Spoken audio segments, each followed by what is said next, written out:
Hey everyone, my name is Ashequr Rahman. I'm from Washington University in St. Louis. I would like to thank SPIE for giving me the opportunity to present our work.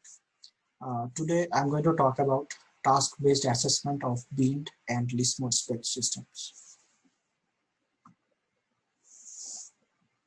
In this presentation, I'll first briefly talk about why task-based assessment of imaging methods is necessary. I will also introduce the list mode and BIND acquisition in SPECT system. On a very high level, I'll talk about the reconstruction method that we have used. I will introduce the evaluation task, and I will also show the subsequent results.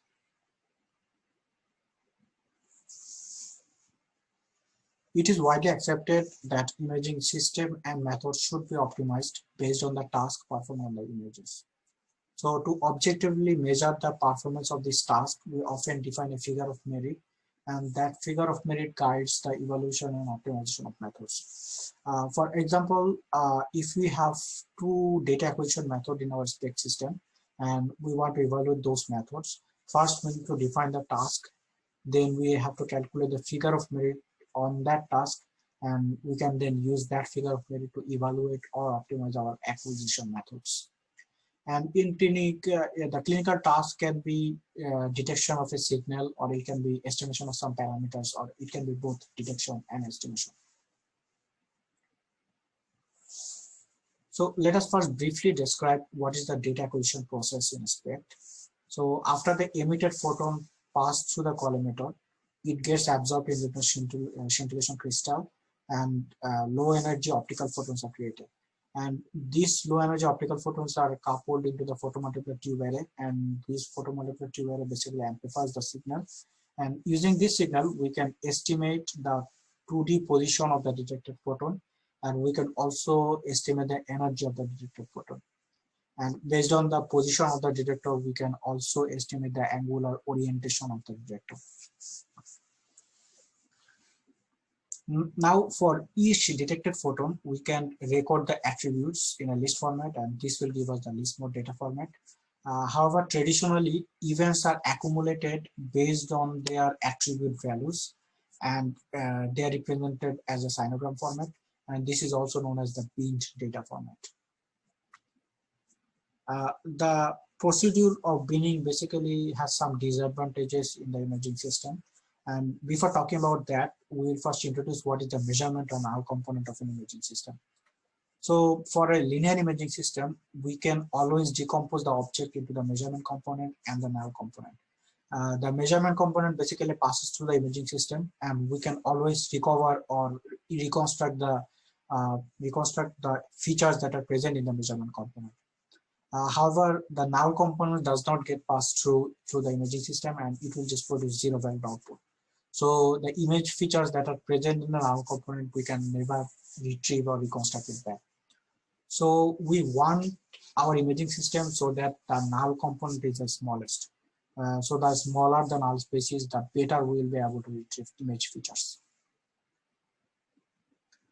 Now, as the object is continuous, it lies in infinite dimensional Hilbert space, and if we want to image that object using a BIND SPECT system, that system will map an object from infinite dimensional Hilbert space to a finite dimensional Euclidean space. And because of this dimensionality consideration, the null space actually increases. However, in list mode SPECT system, the system map from infinite dimensional Hilbert space to infinite dimensional Hilbert space. So there is no loss of information due to dimensionality. Now, if null space increases, there can be an effect in the task performance that we're trying to do. So consider that we want to estimate activity within an RY. So as shown before, for a linear imaging system, we can always decompose the object into measurement component and null component, and we can also decompose the RY into measurement component and null component. So now we can represent the two RY activity as the scalar product between the object and the RY.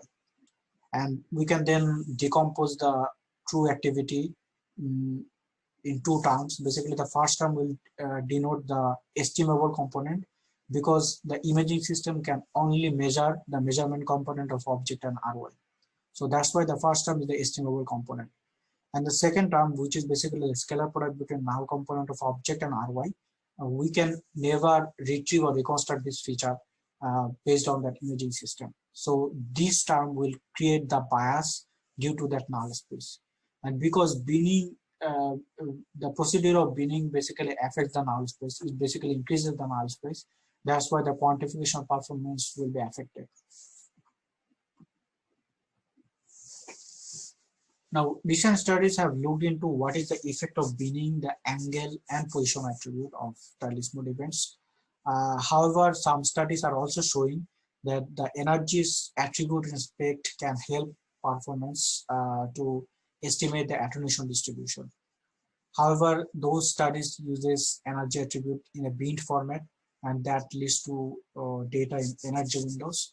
So in our study, we try to investigate what is the impact of binning the energy attribute on performance of quantification task. And to perform the task, we often need to reconstruct the image. And recently, we have proposed a maximum likelihood reconstruction technique that uses a path-based formalism. And in that method, we process the data in list mode format. We also incorporated data from the scatter window. So in SPECT, due to finite detector energy resolution and due to component scattering, the observed data actually lies in a range of energy values. And that energy spectrum, we can actually divide it into photopic window and scatter window. The photopic window mainly contains unscattered data, and scatter window mainly contains scattered data. However, if we can compensate for the image degrading effects in SPECT, that is, if we can compensate for attenuation, scatter, and collimator detector response, by compensating for this image degrading effects, we can actually incorporate data from the scatter window. And this actually helps us to increase the sensitivity of SPECT system. And this also provides opportunity to use the information that is contained in the scatter window. And in our reconstruction method, we also incorporated the energy information of each least mode event. So in SPECT, scatter is mainly due to component scattering. So if we use the energy information of the detected event, that will provide us information about the path that the photon takes before it reaches the detector. So using these three strategies, we have reconstructed the observed least mode data. And based on all this background, in this study, we evaluated what is the effect of binning the energy attribute and on a quantification task, which was to estimate activity uptake within a region of interest. And for this quantification task, we considered both signal known exactly, background known statistically, and signal known exactly, background known exactly setting. For the figure of merit, we have considered normalized root mean square error, normalized bias, and variance, which basically gives us the accuracy and precision of the task. For the evaluation study, we considered dopamine transporter SPECT and alpha SPECT. For the dopamine transporter SPECT, the tracer used is IL-15 tracer, and it is mainly applied for the differential diagnosis of Parkinsonian and non-Parkinsonian syndrome. However, quantitative data SPECT is also of interest, and several researchers are looking into whether the uptake in the striatal region can act as a biomarker to measure the severity of the Parkinson's disease. And for the alpha SPECT protocol, the tracer used is radium dichloride, and it is mainly applied for treatment planning, prediction, and optimization for prostate cancer. One disadvantage of alpha SPECT imaging is that the number of detected counts in a typical imaging scenario is extremely low. For the simulation study, we have considered three different phantoms, namely synthetic phantom, a brain phantom, and the pelvic phantom. The synthetic phantom was an elliptical phantom with a signal at an offset location. And we varied the background using a statistical model, which is basically the clustered lumpy background model. So as the signal is known and the background is varied, that is why it is under the SKE-BKS paradigm. However, for the brain phantom and the pelvic phantom, we considered SKE-BKE task because the phantom was fixed, only the system noise was introduced. Using this phantom, we acquired least mode data using a Monte Carlo simulation. The synthetic phantom and the brain phantom was acquired using the SPECT protocol, and the pelvic phantom was imaged using the alpha SPECT protocol. And using the acquired least mode data, we perform the maximum likelihood reconstruction. And on that reconstructed image, we perform the task of estimating the activity within an RY. So what are the RYs for these phantoms? For the synthetic phantom, we consider the signal as the RY. For the brain phantom, we consider caudate and putamen regions as the RY. And for the pelvic phantom, we consider tumor, bone, gut, and the background as the RY. And as mentioned before, we used bias, variance, and normalized root mean square error as the figure of merit. To simulate the 2D SPECT system for both protocol, we used settings similar to G Optima 640 system. For the SPECT protocol, the collimator used was low energy, high resolution, and for alpha SPECT, it was medium energy, general purpose. The detector energy resolution was 10% on photopeak window, photopeak energy for both protocol. The energy window was 80 to 175 kV for SPECT and 60 to 93.5 kV for alpha SPECT. And the number of least mode events that we acquired for SPECT was 80,000, which is typically 1/3 of the clinical counts. And in alpha SPECT, we acquired approximately 3,000 counts in the photopeak window, which is basically the same count that we acquire in a typical imaging scenario. For binning the energy attribute, we consider two cases, mainly 2 bins and 3 bins. For the 2 bin case, as you can see in the figure, we consider the photopeak window as the first bin, and we consider the scatter window as the second bin. For the 3 bins case, we consider the photopeak window as the first bin. To get the other 2 bins, we divided the scatter window into 2 equal weak window, and all the least mode events that fall into a particular bin, we assign a fixed energy value to that least mode events, and that energy value is basically the center value of the energy bins. The figure also shows the exact energy values of the SPECT system, and for the alpha SPECT protocol, we use exactly the similar strategy. Here we show the task performance for the synthetic phantom study in SKBK setting. The figures show normalized bias, variance, and normalized root mean square error as a function of signal to background ratio. As you can see, using the least mode data resulted in lowest normalized bias for SBR values greater than or equal to 1.5. And this study is also consistent with the theoretical analysis. At the same time, we found that the variance performance for the least mode case does not improve compared to binning the data. However, when we looked at the normalized root mean square error as a function of SBR values, the normalized root mean square error combines the variance and bias. And for that case, we found that least mode resulted in lowest normalized root mean square error compared to binning the data. For the brain phantom, we also observed a similar performance.